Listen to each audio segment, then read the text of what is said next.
မင်္ဂလာပါဒီနေ့ကတော့ဒါပြီးခဲ့တဲ့ကျွန်တော်တို့ဖေဖော်ဝါရီ28ရက်မနေ့ရပါတော့တောက်ကြနေ့ကဒီအမေရိကန်သမ္မတအိမ်ဖြူတော်မှာအမေရိကန်သမ္မတဒေါ်နယ်ထရန့်နဲ့ကျွန်တော်တို့ယူကရိန်းသမ္မတပေါ့နော်ဇလန်စကီတို့တွေ့ဆုံပွဲရဲ့ဒါဂရက်တွေပေါ့နော်ဒါအားလုံး social platform တွေမှာလည်းဒါကျွန်တော်တို့ပြန့်နှံ့နေပါတယ်အဓိကတော့ဒီသမ္မတနှစ်ဦးရဲ့ဒီအိမ်ဖြူတော်ဆွေးနွေးပွဲခါနောက်ဆုံးဒီအခြေတင်တွေဖြစ်ကြတယ်တိုးနဲ့တူအဆင်မပြေမှုတွေပေါ့နော်ဒါတွေနဲ့အဆုံးသတ်သွားတယ်ဆိုတဲ့သတင်းတစ်ခုတွေ့လိုက်ပါတယ်အဲ့တော့ဒီသတင်းကိုကျွန်တော်တွေ့လိုက်တဲ့အချိန်မှာကျွန်တော်ကဘာကိုစဉ်းစားလဲဆိုတော့ကျွန်တော်တို့ဒီယူကရိန်းကလက်ရှိမှာเนาะဒါကျွန်တော်တို့ကဒီဇလန်စကီဘက်ကိုလိုက်ပြောတာလည်းမဟုတ်เนาะဟိုသမ္မတဒီဒေါ်နယ်ထရန့်တို့ဘက်ကမှန်တယ်မှားတယ်ပေါ့เนาะဒါတွေလည်းကျွန်တော်တို့ပြောချင်တာတော့မဟုတ်ဘူးအဓိကပြောချင်တာကဘာလဲဆိုတော့အဲ့ဒီဖြစ်စဉ်တွေ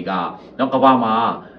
ာဒီဟာပေါ်ကနေကျွန်တော်သင်ခန်းစာယူစရာတွေအများကြီးရှိပါတယ်เนาะကျွန်တော်ကတော့ဖြစ်စဉ်တစ်ခုတိုင်းမှာအဲ့ဒီထဲကနေပြီးတော့ဘယ်လိုသင်ခန်းစာတွေရမလဲနောက်တစ်ခုကကျွန်တော်တို့မြမအရေးအတွက်ပေါ့เนาะဘာတွေကျွန်တော်တို့အတူယူရမှာတွေရှိတယ်ပေါ့เนาะအဲ့တော့ဒီဖြစ်စဉ်မှာကျွန်တော်တို့မြမအရေးအတွက်တော့နည်းနည်းခေါင်းလောင်းထိုးတန်တစ်ခုเนาะဟိုတန်အချက်ပေးခေါင်းလောင်းတန်တစ်ခုပါလာတာတွေ့တယ်ပေါ့เนาะအဲ့ဒါဘာလဲဆိုတော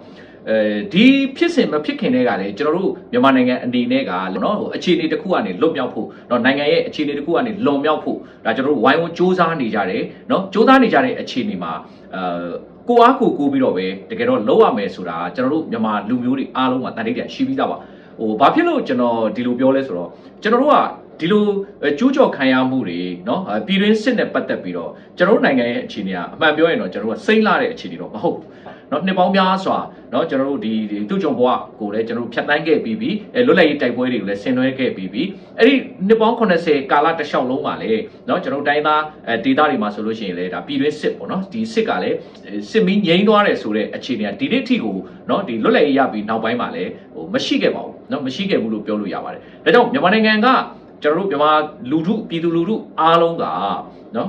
ကိုချတော့ပေါ်ကိုရက်ပြီးတော့အခြေအနေတစ်ခုကိုလိုချင်တဲ့เนาะအောင်မြင်မှုအောင်ပွဲတစ်ခုပေါ့เนาะကိုလိုချင်တဲ့ပန်းနိုင်တစ်ခုကိုကျွန်တော်တို့ကကိုအားကိုသွားရမယ်ဆိုတာလက်ခံပါတယ်ဒါပေမဲ့ပို့ပြီးတော့เนาะဟိုကျွန်တော်တို့အခုဒီဇလန်စကီတို့เนาะဒေါ်နယ်ထရန့်တို့ရဲ့မြင်ကွင်းကနေကျွန်တော်တို့ပိုရှင်းသွားတာပါလဲဆိုတော့ကျွန်တော်တို့ဒီရင်းနစ်နေတဲ့အခါမှာဒါပုရုဇဉ်လူတဘာဝအရာเนาะရင်းနစ်တဲ့အခါမှာကောက်ရိုးတမြင်လေးတောင်မှကျွန်တော်တို့ရဲ့ဒါတကယ်အားကိုးရဖြစ်နေဒါလူတွေဆွဲတတ်ကြတာပဲเนาะဒီလိုအခြေအနေတွေမှာလဲကျွန်တော်တို့မြန်မာနိုင်ငံရဲ့ဖြစ်နေတဲ့အခါမှာအားကိုးရှာကြတာပေါ့ဗျာအားကိုးရှာရဲဆိုတာထက်เนาะဝိုင်းဝန်းမဲစာနာတတ်မလားလို့ပေါ့เนาะအခုလဲဒီယူကရိန်းဆိုလို့ရှိရင်လည်းကျွန်တော်နားလဲတော့ဆိုရင်သူက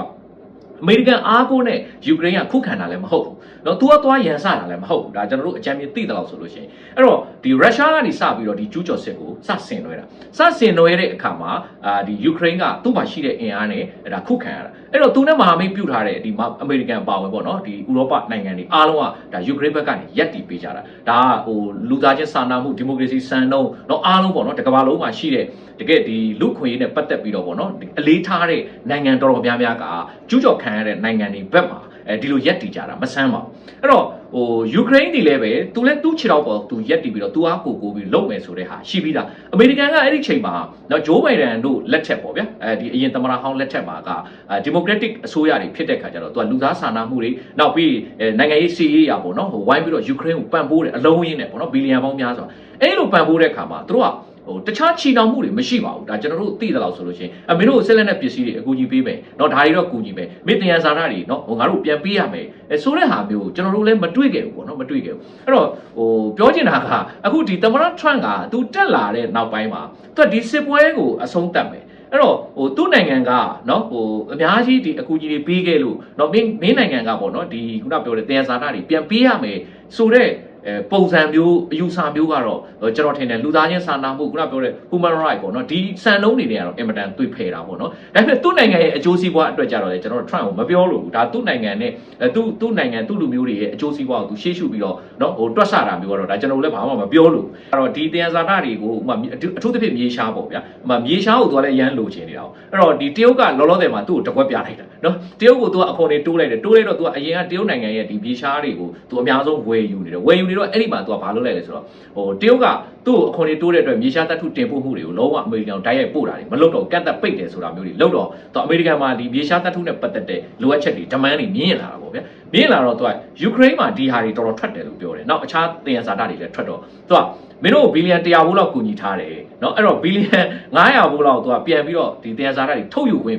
เนาะဒီအမေရိကန်ကုမ္ပဏီတွေကိုခွင့်ပြုဖို့သူကတောင်းဆိုချက်အပါဝင်ပေါ့เนาะဒီပူတင်နဲ့ဆွေးနွေးပေးမယ်စီးရေးရ လုံးဝဒီငြိမ်းချမ်းရေးယူဖို့ပေါ့နော်အဲ့တော့ဒီမှာဘာပါလာလဲဆိုတော့ Trump ရဲ့ဒီငြိမ်းချမ်းရေးစကားပြောတဲ့နောက်မှာသူအကျိုးမပိုင်သူကမလုပ်ဘူးဆိုတဲ့ပုံစံမျိုးပါလာတယ်နောက်တစ်ခုကကြတော့ဒီ Zelensky ဘက်ကကြတော့လေသူနိုင်ငံရဲ့တရားစာနာတွေကိုကျွန်တော်တို့စီလိုမျိုးဗျာတခက်ဆက်ကိုပြန်ကြည့်နော်တရုတ်ကိုထိုးရောင်းခဲ့တာကြီးလည်းအများကြီးပဲနော်ဒီအိန္ဒိချင်းဒီအိန္ဒိယကိုထိုးရောင်းခဲ့တာကြီးလည်းအများကြီးပဲထိုင်းကိုထိုးရောင်းခဲ့တာကြီးလည်းအများကြီးပဲနော်လျှက်စစ်နဲ့ပတ်သက်လို့စွမ်းရည်နဲ့ပတ်သက်လို့သဘောဝတန်းခွေးနဲ့ပတ်သက်လို့တစ်တောနဲ့ပတ်သက်လို့နောက်ဆုံးဗျာတကယ်ဒီ AR မြေကြီးတောင်ထိုးရောင်းဖို့လုပ်ခဲ့တာမို့လားနော်အဲ့တော့အခု Zelensky ရဲ့စဉ်းစားချက်ကသူပြောတာရှင်းတယ်သူ့နိုင်ငံငြိမ်းချမ်းရေးရဖို့ဆိုတာသူလိုချင်တယ်ဒါပေမဲ့နိုင်ငံကိုရောင်းစားရတဲ့အဆင့်ကြီးကနော်သူ့ရဲ့အနာဂတ်ဒီမျိုးဆက်တွေအတွက်တော့သူမရင်းနိုင်ဘူးဆိုတာသူ့နေရာမှာဒါကျွန်တော်ဝင်ပြီးတော့ကိုချင်းစာကြည့်တာပေါ့နော်ကိုချင်းစာကြည့်တယ်အဲ့တော့မနေ့ကဆွေးနွေးပွဲမှာတော့နော် emotion တွေများတာတော့တမရတွေအနေနဲ့Zelensky တယောက်တည်းမဟုတ် Trump လည်းပဲကြည့်ရတာနည်းနည်းတိတ်ပြီးတော့သူလည်း emotion ပြရတယ်နောက်တစ်ခုကပိုဆိုးတာကတော့သူ့ရဲ့ဒီဒုသမရပေါ့နော်ဒုသမရဆိုတဲ့ပုဂ္ဂိုလ်ကလည်းတကယ်တော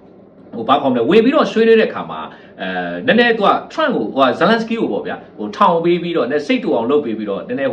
Trump ကိုသူ့သမရကိုသူကနည်းနည်းမြှောက်ပေးတဲ့ပုံစံမျိုးပေါ့နော်အဲ့လိုပွဲစုအောင်တော့ဝင်ပြီးတော့နည်းနည်းထောက်တဲ့ပုံစံမျိုးတွေကတော့ကျွန်တော်ထင်တယ်တိတ်ပြီးတော့ဒါ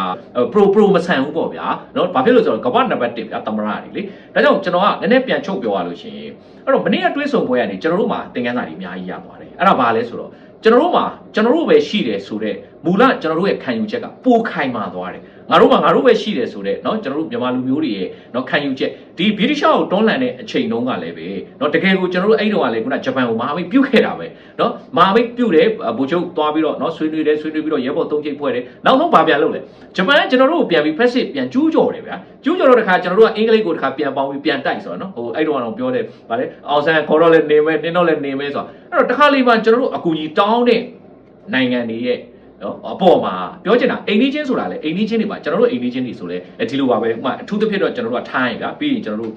့ဒီလာအိုဗျာတရုတ်ဗျာနောက်ပြီးအိန္ဒိယဗျာနော်ဒါနိုင်ငံတွေကကျွန်တော်တို့ထိစပ်နေအဲ့တော့အိန္ဒိချင်းမှာအိန္ဒိချင်းတွေရဲ့ပတ်ဝန်းကျင်တစ်ခုလို့ပေါ့ရက်ွက်ထက်မှနေတဲ့အိန္ဒိနာချင်းကောင်းရှိမှအဲ့ဒီရက်ွက်ကလည်းအေးချမ်းချမ်းရှိမှနော်ကိုယ့်အိမ်လည်းလုံခြုံပါအဲ့လိုပတ်ဝန်းကျင်ကောင်းမရှိဘူးနော်တနည်းအားဖြင့်ကိုယ့်ရဲ့ပတ်ဝန်းကျင်ကရှိတဲ့လူတွေကိုချင်းစားတရားမရှိဘူးနော်ငါ့ဖို့ပဲသိတယ်ဒီလိုမျိုးအခြေအနေတွေများလာရင်ဘာဖြစ်လာလဲဆိုကိုယ်လည်းမလုံခြုံသလိုနော်အဲ့ဒေတာတွေရတယ်လုံခြုံမှုမရှိဘူးအခုဆိုဒါတတိထားကြည့်လိုက်အခုကျွန်တော်တို့ဒီအရှိတောင်အာရှမှာခုပြဿနာတွေခုကြာပြဿနာတွေလည်းအများကြီးပဲအဲ့ဘယ်သူမှွေတာအဲ့တော့အဲ့ဒီထဲမှာကျွန်တော်တို့ပါလာတယ်ကျွန်တော်တို့ပါလာတော့ကျွန်တော်တို့ခွေးဆက်တွေကလည်းတနည်းအားဖြင့်ပြောလို့ရှိရင်ဒါတွေကတခြားလုံးဗျာဘာခုမှကျွန်တော်တို့ကအတန်တွေထွက်မှသွားပြီးတော့ပြန်ပြီးတော့ကျွန်တော်တို့ကဘာခေါ်မလဲမသိပါဘူးငါမလုပ်ပါဘူးမရှုပ်ပါဘူးเนาะမင်းထင်သလိုမယုံပါဘူးတွေဘာကြီးသွားလို့မရဘူးလေနိုင်ငံတကာအကူအညီတွေကိုကျွန်တော်တောင်းခံတဲ့ခါကျရင်အနောက်ဖွဲ့တွေကင်းဖို့လိုသလိုเนาะလက်တလုံးစေးမီတို့နဲ့ကုတဲ့เนาะပုံစံမျိုးတွေကဒီအနာဂတ်မှာပြဿနာအများကြီးရှိတယ်အခုဆိုဇလန်စကီကဒါကိုကြိုပြီးတော့ရှင်းပုံပေါက်တယ်အဲ့တော့ဒီတရားစာသားတွေထုတ်ယူခွင့်တွေသူပြုတ်လိုက်ရင်သူတယောက်တည်းပိုင်ဆိုင်မှုမဟုတ်ပေမဲ့သူ့ရဲ့เนาะတိုင်းသူပြည်သားတွေရဲ့ပိုင်ဆိုင်မှုကိုသူပိုင်ဆိုင်မှုတပွဲကာကွယ်တာကိုတော့ကျွန်တော်တို့ appreciate လုပ်အောင်နော် appreciate လုပ်ရမယ်အဲ့တော့တစ်ဖက်မှာတော့ခုနပြောသလိုမျိုးနော် तू တောင်းတဲ့အချက်ကိုလည်းကျွန်တော်သတိထားကြည့်တော့ तू ကအာမခံချက်တစ်ခုတောင်းတော့အဲ့တော့ပူတင်ပေါ်မှာ तू အမုန်းတရားတွေရှိနေတယ်ရှိနိုင်တယ်ဒါလည်းရှိနိုင်တယ်ဆိုတာစဉ်းစားကြည့်လေဗျာသူ့ကိုမုန်းနေတာမဟုတ်ပူတင်နဲ့သူနဲ့ရန်ဖြစ်နေတာမဟုတ်ဘူးသူ့နိုင်ငံကိုကျူးကျော်နေတာသူ့ကိုအမြင်ကက်လို့ပူတင်ကလည်းလောက်တာမဟုတ်ဘူးအဲ့တော့သူ့ရဲ့နိုင်ငံရဲ့ဒီနေမီနော်နောက်ပြီးပြည်သူလူထုအသက်အိုးကြီးစီးစိမ်ဒါကိုသူကတမရတယောက်အနေနဲ့ကာကွယ်နေတာဖြစ်တဲ့ခါကျတော့ဒီပေါ်မှာကျွန်တော်တို့ကနော်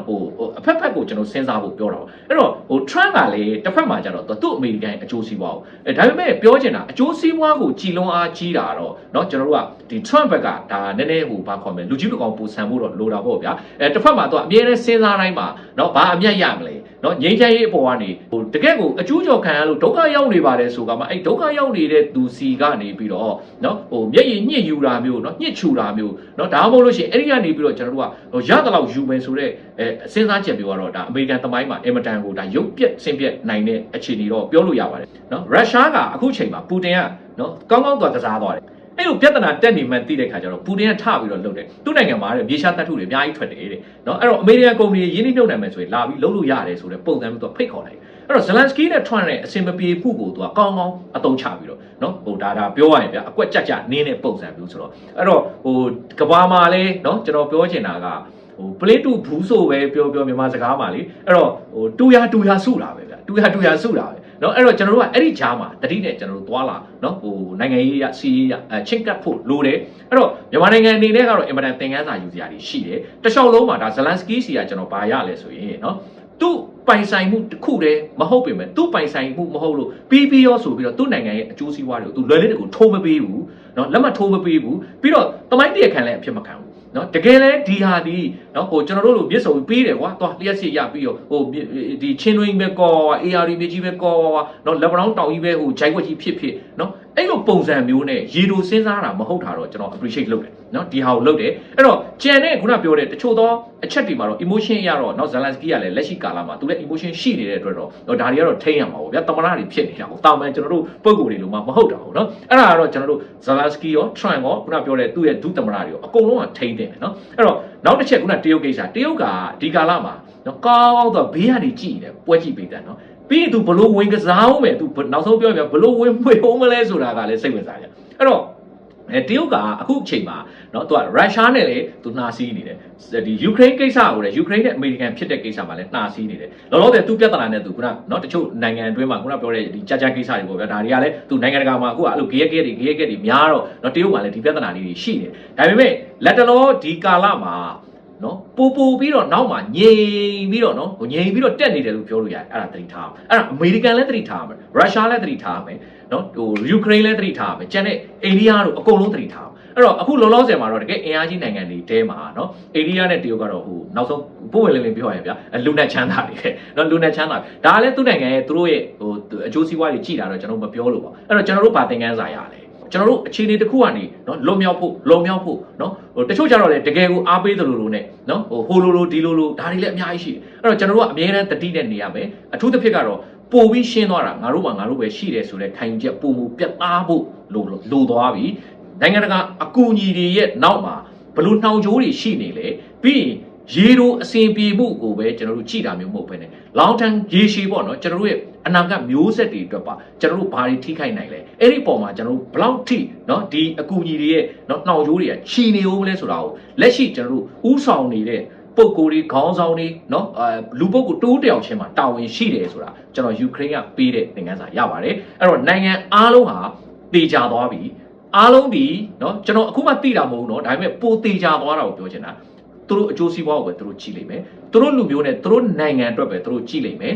ကျွန်တော်တို့နိုင်ငံအတွက်เนาะကိုချင်းစာပါတို့เนาะဟိုလူသားချင်းစာနာမှုတို့เนาะကျွန်တော်တို့ဖြစ်နေတဲ့ဒုက္ခတို့ကဘာကြီးကမမြင်လာတာတို့เนาะပြီးလို့ရှိရင်ဒီမိုကရေစီလို့ကြွေးကြော်ပြီးអော်ပြီးလူအခွင့်အရေးလို့ပြောနေတဲ့လူတွေကိုယ်တိုင်ကဒီလောက်လူအခွင့်အရေးချိုးဖောက်နေတာကိုဘာဖြစ်လို့ဒီလိုနှာစီးနေလဲဒါအဖြစ်ရှင်းနေပြီဒါကြောင့်ကျွန်တော်တို့ပဲရှိတယ်ဆိုတော့